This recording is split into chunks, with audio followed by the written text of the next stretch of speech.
Hello everyone, आप सभी का एक बार फिर से स्वागत है अभ्यास एग्री एकेडमी की यूट्यूब चैनल में। दोस्तों, जिसका इंतजार था, हमारा आईपीएस एफओ का नोटिफिकेशन फाइनल आ चुका है। तो आइए बात करते हैं कि यहाँ पर टोटल नंबर ऑफ वैकेंसीज कितनी है।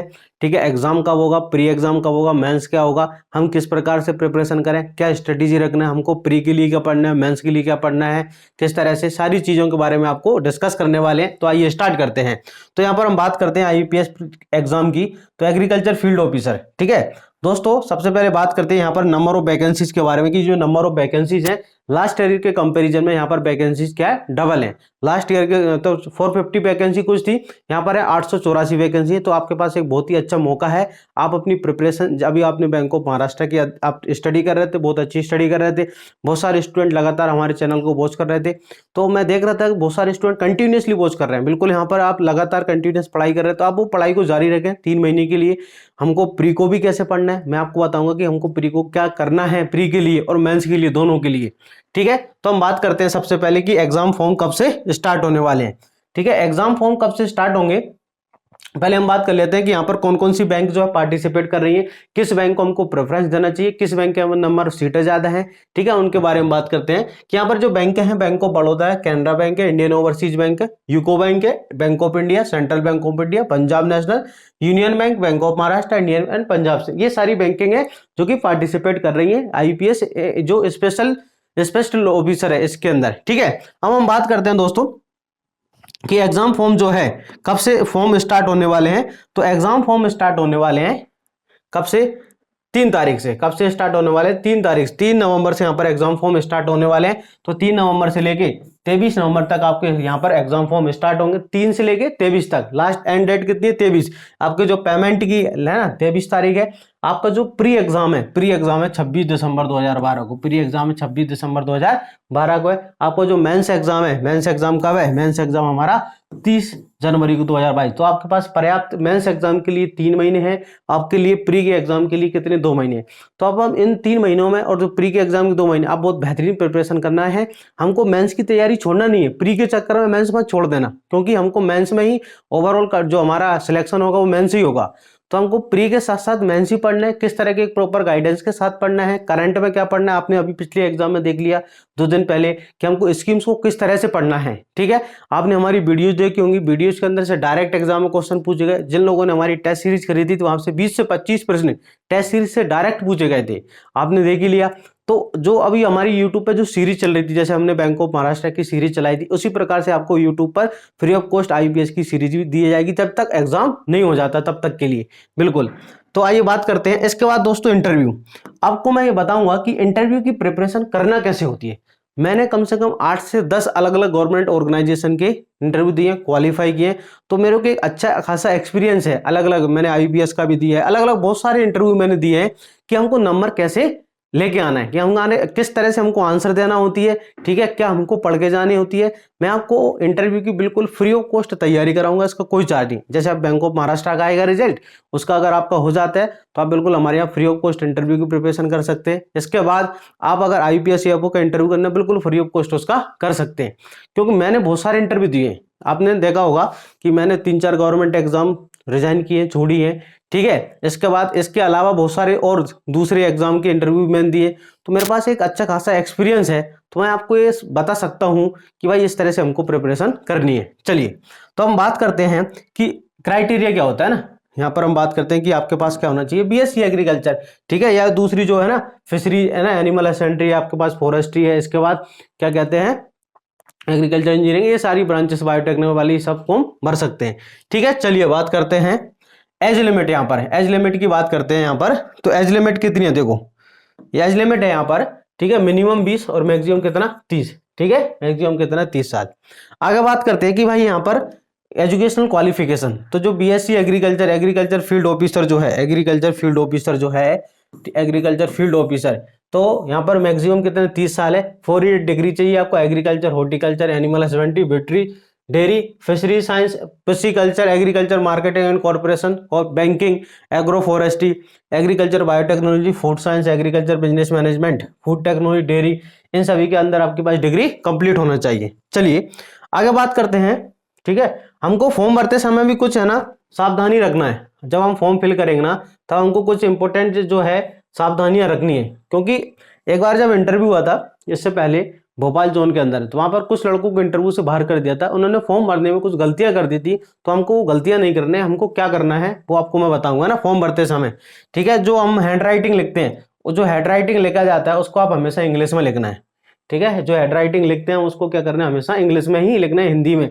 लड़कों ने क्या किया था कि जब फॉर्म भरते समय जो अभी हम पढ़ेंगे, 3-4 लाइनें होती हैं डिक्लेरेशन की, उनको हिंदी में लिख दिया था। हिंदी में बिल्कुल भी नहीं भरना है, आपको इंग्लिश में ही भरना है।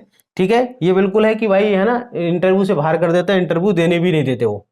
ठीक है, चलिए बात करते हैं यहाँ पर भाई एज रिलैक्सेशन। अगर आप ST ST के 5 साल है, OBC के 3 साल है, अगर आप, ठीक है, अगर आपके पास है ना राइट टू पर्सन और डिसेबिलिटी है तो 10 साल का है, या फिर आप एक्स सर्विसमैन है तो 5 साल का। चलिए आगे बात करते हैं। अब हम बात करेंगे यहाँ पर कि कौन कौन सी बैंक पार्टिसिपेट कर रही है, किस बैंक के अंदर कितने है ना वैकेंसीज हैं। चलिए आगे चल के बात करते हैं। आप फॉर्म भरते समय भाई पूरी सावधानी रखेंगे बिल्कुल, है ना। ठीक है, अब देखो प्री एग्जाम में क्या क्या आता है, आपको पता है कि प्री एग्जाम जो हमारा होता है उसमें 3 ही सब्जेक्ट आएंगे, maths, reasoning, English. Pre exam depend करता है दोस्तों आप 2 महीने कैसी प्रैक्टिस करते हैं। ठीक है, इंग्लिश लैंग्वेज 50 क्वेश्चन आते हैं भाई, रीजनिंग 50 और मैथ्स क्वांटिटेटिव 50 अंदर आते हैं। टोटल आपको पता है 125 है। जो बिगनर्स होते हैं, नए स्टूडेंट हैं भाई, वो बिल्कुल है ना, उनको कैसे पढ़ना है, और जो 2-3 इंटरव्यू दे चुके, ठीक है, उनका मेंस के कारण नहीं हो पा रहा, तो वो भी आपकी तैयारी बहुत अच्छे से रखें जिससे इस बार फाइनल आपका हो जाए। देखो अभी तक लगातार क्या है, वैकेंसीज आती जा रही हैं। अभी देखो बैंक ऑफ महाराष्ट्र का हुआ है, अभी NFL की है, हरियाणा के अंदर है, मध्य प्रदेश के अंदर वैकेंसी हैं, आने वाली भी हैं। तो इतनी सारी वैकेंसी आ रही हैं, तो इस 2021-22 के अंदर आपको सिलेक्शन कैसे भी करके लेना ही है कहीं ना कहीं। तो आप बिल्कुल राइट स्ट्रेटजी के साथ पढ़ते चलिए। देखो हमको क्या करना है, प्री में सिलेक्ट होना है, तो प्री में आपको क्या करना पड़ेगी, नंबर को स्कोर भी करना है, कम से कम 50 नंबर लेके आना है। ठीक है, 125 में से आप ये टारगेट रखें कि हमको कम से कम भाई 50 नंबर लेके आना है। आप किसी भी कैटेगरी, हमको ये टारगेट लेके चलने, इससे कम। तो 50 नंबर कैसे आएंगे, आपको प्रैक्टिस करना पड़ेगी। क्या करना पड़ेगी, आपको प्रैक्टिस करना पड़ेगी। अब प्रैक्टिस कैसे कराते हैं, तो दोस्तों मैं तो ये पढ़ाता नहीं हूँ प्री, आप यूट्यूब के अंदर बहुत सारे अलग अलग आप देख सकते हैं, बहुत सारे बैंकिंग के चैनल्स हैं जो स्पेशली बैंकिंग का ही पढ़ा रहे हैं। अभी PO का एग्जाम आने वाला है, प्री का नोटिफिकेशन PO का आ गया, तो वो PO के लिए बहुत सारी सीरीज चला रहे हैं, फ्री क्लासेस चला रहे हैं। आप उनको देखिए, आप उनके क्वेश्चन को हल करिए कि एग्जाम का ट्रेंड कैसा है, किस तरह के एग्जाम में क्वेश्चन आ रहे हैं, क्योंकि जो बैंकिंग के जो प्लेटफॉर्म है उनको मालूम रहता है कि भाई बैंकिंग का ट्रेंड क्या है, किस तरह के वहां पर क्वेश्चन पूछे जाते हैं। तो आप उनको फॉलो करिए, आप उनकी टेस्ट सीरीज लीजिए, आप उनको नंबर ऑफ टेस्ट ज्यादा लगे, जितनी ज्यादा आप प्रैक्टिस करोगे उतना ही ज्यादा क्या आएगा, आपके नंबर आएंगे। जैसे मैंने जब दिया था, मैंने 26 क्वेश्चन किए थे रीजनिंग के, तो मेरे 25 क्वेश्चन सही थे।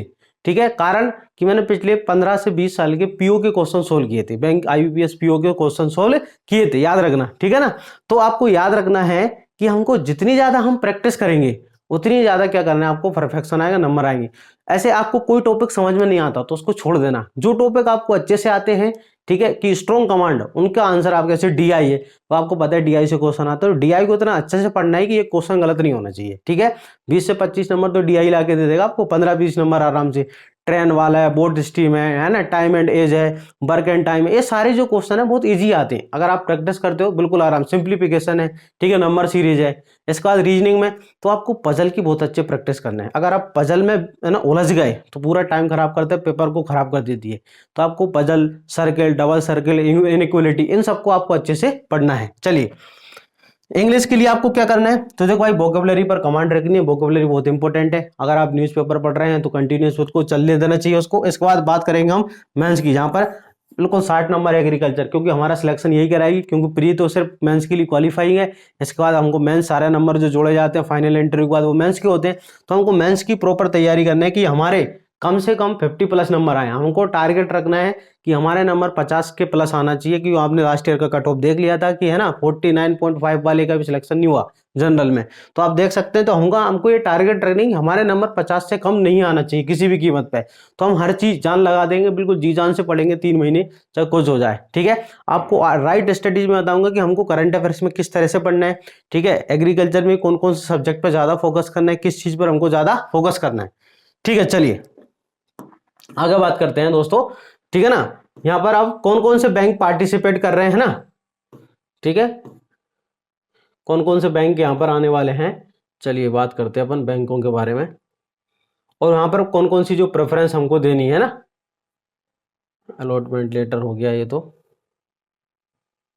ये वाली जो लाइन थी ना, शायद इधर, इसमें वो लाइन थी जो भरते समय अपन लिखते ना, जैसे नीचे आई वो, तो उसको अपने को लिखना है ना, अंडरलाइन वाली जो है ना फॉर्म फिल करते समय कुछ चीज़ों का ध्यान रखना है आपको, ठीक है। मास्क वगैरह लेके जाना है, ठीक है। बोतल पानी की, सैंड सैनिटाइजर, सिंपल पेन, ये सारी चीज़ें आपको लेके जाना है। ओरिजिनल आईडी वगैरह आपको लेके जानी है, ठीक है, नहीं बाहर कर देते हैं, ठीक है। आईडी मतलब फोटोकॉपी भी अच्छा होना चाहिए ना, नहीं बैठने नहीं देते, फोटोकॉपी बार बार कराते हैं, ठीक है। चलिए आगे बढ़ते हैं हम। तो सारी चीज़ क्या, आप परेशान ना हो इसलिए, है ना, आपको टाइम से सारी चीज़ व्यवस्थित फॉर्म भरना है, फोटो मोटो प्रॉपर रखना है, ठीक है ना। क्योंकि ये आईपीएस वाले हैं, इतनी सी गलती से बाहर भगा देते हैं, सुनते नहीं है किसी की, इसलिए हमको सारी सावधानियां रखनी है।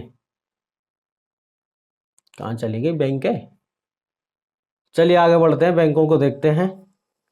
हाँ देखो भाई, कौन कौन सी बैंक यहाँ पर पार्टिसिपेट कर रही है ना। तो यहाँ पर बैंक है, ठीक है। हम बात करेंगे एग्रीकल्चर ऑफिसर की, किसकी बात करेंगे हम, एग्रीकल्चर ऑफिसर। ये है एग्रीकल्चर ऑफिसर आपके सामने कि भाई कौन कौन सी बैंक जो है, नंबर ऑफ सीट आप देख सकते हैं, 884 नंबर ऑफ सीट है। तो number of seat last year के कंपैरिजन में बहुत ज्यादा है। तो आप यहाँ पर देख सकते हैं कि हमको कौन सी बैंक को पहले प्रेफरेंस देना है। तो आप देख सकते हैं कि भाई यहाँ पर नंबर ऑफ वैकेंसीज जो है, ठीक है, यहाँ पर टोटल में आप देख सकते हैं 300 किसमें, कैनरा बैंक और सेंट्रल बैंक ऑफ इंडिया, ठीक है। इसके बाद 260 जो है यूको बैंक के अंदर और 24 किसमें, तो बैंक ऑफ इंडिया। अगर प्रेफरेंस भरना है सबसे पहले आपको भरना है भाई कैनरा बैंक, ठीक है, क्योंकि ये प्राइवेट नहीं होंगे, इसके अंदर दूसरी बैंक मर्ज कर दी गई है, ठीक है। तो सिंडिकेट बैंक इसके अंदर मर्ज कर दी गई, तो आपको सबसे पहले प्रेफरेंस देना है कैनरा बैंक, दूसरे नंबर पर सेंट्रल बैंक ऑफ इंडिया, इसके बाद यूनियन बैंक ऑफ इंडिया और इसके बाद बैंक ऑफ इंडिया आपको प्रेफरेंस भरना है। बाकी सब भर देना क्योंकि सीटें ही, ठीक है नहीं, ये कम, इसके बाद तो किसी में नहीं, अगर बाद में बढ़ती भी है, ठीक है, लेकिन आपको प्रेफरेंस ही रखना है। चलिए आगे बात करते हैं। अब पढ़ना कैसे इसके बारे में, है ना, क्या हमारी कोई कोई टेस्ट सीरीज, तो मैं टेस्ट सीरीज बिल्कुल इसके लिए स्टार्ट करूंगा आपके लिए, करंट अफेयर्स की सीरीज भी, टेस्ट सीरीज भी, ठीक है, लाइव क्लासेस भी, और इसके साथ साथ में आपको स्टोर है ना, रिकॉर्डेड वीडियो भी आपको मिलने वाले हैं यहाँ पर, ठीक है। तो यहाँ पर आप सेंटर देख सकते हैं कि मध्य प्रदेश के अंदर प्री का जो सेंटर है आपको कहाँ का मिलेगा, भोपाल, ग्वालियर, इंदौर। तो हर स्टेट के अंदर सेंटर तो यहाँ पर काफी है, बिल्कुल। चलिए क्लियर है यहाँ तक भाई सभी को। अब बात करते हैं इसके कोर्स की, हमको पढ़ाई कैसे करनी है ना, हमको यहाँ पर पढ़ाई कैसे करनी है। देखो हमको जो पढ़ाई करना है, 3 महीने हमारे पास, कितने, 3 मंथ है। 3 मंथ में आपको डेली जो है, ठीक है, अब आपको प्री पे भी ध्यान रखना है, आपको है ना डेली जो प्री है, प्रीलिमिनरी एग्जाम के लिए, प्री के लिए आप कम से कम है ना 6 घंटे पढ़ो, कम से कम आप 6 घंटे पढ़ेंगे, ठीक है। और मेंस के लिए आप कम से कम कितना पढ़ेंगे भाई, मेंस के लिए आप कम से कम 5 घंटे कम से कम आपको देना है, 10-12 घंटे डेली पढ़ना है। देखो पढ़ने में हार्ड वर्क ही करना पड़ती है, तभी होता है सिलेक्शन, वैसे नहीं होता है ना, मेहनत ही करना पड़ेगी। तो आपको क्या करना है, यहाँ पर आपको प्रैक्टिस करनी है, क्या करनी है, यहाँ पर बहुत ज्यादा आपको प्रैक्टिस करनी है। मैथ, रीजनिंग, इंग्लिश के आपको नंबर ऑफ क्वेश्चन जितने हो सके पॉसिबल क्वेश्चन लगाइए, जितनी गलतियां होंगी उतना स्पीड भी बढ़ेगी, स्पीड पे भी ध्यान रखना है। पेपर तो कोई भी सोल्व कर लेता है मैथ रीजनिंग का, ठीक है, बात होती है कम समय में हमको ज्यादा क्वेश्चन करना है, नंबर स्कोर भी करना है, ठीक है, याद रखना। तो उसको स्पीड भी मेंटेन करना है, सारी चीजें कैलकुलेशन भी फास्ट रखना है, तो वो सब चीज होगी किससे, प्रैक्टिस करने से, ठीक है। मेंस की प्रिपरेशन में हमको, अभी आपने बैंक ऑफ महाराष्ट्र का पेपर देगा, बैंक ऑफ महाराष्ट्र में आज जो 10 क्वेश्चन थे, 10 से 12 क्वेश्चन, वो क्या है, ठीक है, फैक्टर, डिसाइडिंग फैक्टर की किसका सिलेक्शन होगा। तो हमको करंट अफेयर्स में क्या क्या पढ़ना है, किस तरह का फंडिंग पैटर्न होता है, किस तरह के वहां पर उसका ऑब्जेक्टिव होते हैं, स्कीम कैसे चलती है, उन सब के बारे में बिल्कुल हमको पढ़ना है। तो आप इसके लिए जो टेस्ट सीरीज है, देखिए दोस्तों, आईपीएस के लिए जो मेंस के लिए जो टेस्ट सीरीज है, ठीक है, एएफओ की टेस्ट सीरीज, जैसे आपने बैंक ऑफ महाराष्ट्र की टेस्ट सीरीज देखी, ठीक है, उससे हमारे कम से कम 20 से 25 प्रश्न एग्जाम में डायरेक्ट आए थे, ठीक है। आपने यूट्यूब पे भी देखा, यहाँ पर हमने जो सीरीज चलाई थी, यहाँ से 7-8 प्रश्न डायरेक्ट, लास्ट के दिन की वीडियो से 3 प्रश्न आए थे। तो हम टेस्ट सीरीज बिल्कुल चलाएंगे। यहाँ पर आपको टेस्ट जो मिलेंगे, नंबर ऑफ टेस्ट मिलेंगे आपको 75, ठीक है, जिसमें आपको मंथली करंट अफेयर्स, ठीक है, मंथली करंट अफेयर्स के टेस्ट मिलेंगे आपको, जितनी भी एग्रीकल्चर स्कीम्स है यहाँ से आपको क्वेश्चन मिलेंगे, ठीक है। इसके बाद नाबार्ड नॉम से जितना करंट अफेयर्स है, ठीक है, अफेडा का डाटा है, फॉरेस्ट रिपोर्ट है, आपको हर चीज मिलने वाली है। इसके बाद सब्जेक्टिव टेस्ट भी आपको मिलने वाले हैं, सब्जेक्ट पे भी जो बेसिक टेस्ट है। तो टोटल नंबर आपको टेस्ट मिलेंगे यहाँ पर 75, मात्र कितने रुपए में, आपको 350 के अंदर। और इसकी जो वैलिडिटी रहेगी वो 6 मंथ की रहेगी, है ना, ठीक है, वैलिडिटी रहेगी 6 मंथ की रहेगी। अगर आप ओनली करंट अफेयर्स की वीडियो प्लस पीडीएफ लेना चाहते हैं, वीडियो प्लस पीडीएफ, अगर आप करंट अफेयर्स जो है, करंट अफेयर्स की पीडीएफ प्लस वीडियो दोनों चाहिए आपको, तो ये मात्र आपको मिल जाएगा 300 में। ठीक है, अगर आपको टेस्ट सीरीज चाहिए, टेस्ट सीरीज प्लस ये दोनों है ना, करंट अफेयर्स, ठीक है, पीडीएफ करंट अफेयर्स की पीडीएफ प्लस वीडियो किसके, करंट अफेयर्स की वीडियो, तो ये मात्र आपको मिल जाएगा 551 में। कॉम्बिनेशन जो दोनों का आपको मात्र मिल जाएगा 551 में। ठीक है, अगर आपको रिकॉर्डेड क्लासेस चाहिए 3 महीने के लिए, 3 मंथ के लिए आपको परफेक्ट स्टडी के साथ 3 मंथ के लिए आपको कोर्स चाहिए, तो आपको रिकॉर्डेड मात्र 750 के अंदर आपको मिल जाएगा, जिसके अंदर आपको रिकॉर्डेड सारी क्लासेस 250 जैसे क्लासेस हैं, करंट अफेयर्स है, नाबार्ड नोट्स है, टेस्ट सीरीज, यहाँ पर टेस्ट सीरीज भी शामिल है, यहाँ पर 50 मॉक टेस्ट भी शामिल है, तो आप ये 750 रुपए में एक बेहतरीन कोर्स ले सकते हैं। ठीक है, अगर आप लाइव क्लासेस लेना चाहते हैं दोस्तों, ठीक है, तो मंडे से 8 नवंबर से आप सुबह 8 साढ़े 8 बजे, 8 नवंबर से, ठीक है, 8 नवंबर से, ठीक है, कितना, 8 नवंबर से 8:30 बजे, ठीक है, 8:30 से लेके 10:30 तक 2 घंटे की लाइव क्लास रहेगी, तो आप यहाँ पर लाइव क्लासेस ले सकते हैं। लाइव क्लासेस की जो फीस है वो है 1500 रुपये, 3 मंथ की फीस जो है। ठीक है, ये 3 महीने में सिलेबस पूरा हो जाएगा। इसकी कोर्स की जो वैलिडिटी रहेगी वो 6 मंथ रहेगी, है ना, वैलिडिटी है वो 6 मंथ रहेगी, लेकिन हमारा कोर्स एग्जाम तक कंप्लीट हो जाएगा। यहाँ पर आपको टेस्ट सीरीज मिलेगी, जो वहां पर 75 की जो क्वेश्चन थे, यहाँ पर आपको 75 क्वेश्चन मिलेंगे, जो मॉक टेस्ट मिलेंगे, करंट अफेयर्स की वीडियो मिलेंगी, करंट अफेयर्स की पीडीएफ मिलेंगी, सारी चीज आपको यहाँ पर 1500 रुपये में मिलने वाली है। अगर आपको कोई ज्यादा जानकारी चाहिए तो आप मेरे जो व्हाट्सअप नंबर है 9131387204 पर आप मेरे को क्या कर सकते हैं, व्हाट्सअप मैसेज कर सकते हैं। आपको कोई भी क्या चाहिए, क्योरी है, किस तरह से हमको पढ़ाई करनी है, आपने देखा ईमानदारी से मैंने जो पढ़ाया, आपने यूट्यूब पर आप देख सकते हैं, अभी बैंक ऑफ महाराष्ट्र की जो टेस्ट सीरीज चलाई, आपने देखा कि हमने हर क्वेश्चन को सोल्व किया, जिससे आपका जो नॉलेज है बहुत ज़्यादा इंप्रूव हुआ, वहाँ पर आपको एग्जाम में फायदा भी हुआ, जो आपने हकीकत में देखा। उसी तरह आपको यहाँ पर सारी चीज़ फिर से मिलने वाली है। यूट्यूब के अंदर भी फ्री क्लासेस बिल्कुल चलेंगी, जैसे बैंक ऑफ महाराष्ट्र के अंदर चल रही थी, यहाँ पर भी आपको फ्री क्लासेस वैसे ही चलने वाली है। अगर आपको और कुछ भी जानकारी चाहिए तो आप मेरे व्हाट्सएप नंबर पर कॉल कर सकते हैं। और आपको फाइनली मैं बोलना चाहता हूं कि दिवाली की बहुत बहुत हार्दिक शुभकामनाएं आपको और आपके परिवार को, सभी को दिवाली की और धनतेरस की बहुत बहुत हार्दिक शुभकामनाएं। ये वीडियो बनाने में थोड़ा लेट हो गया, क्लासेस वगैरह सारी चीज़ चलती हैं, तो मिलते हैं हम, ठीक है, नेक्स्ट वीडियो के अंदर, जहां पर आपको हम IBPS की शुरुआत करने की, हमको किस तरह से स्टडी करना है। तब तक के लिए जय हिंद।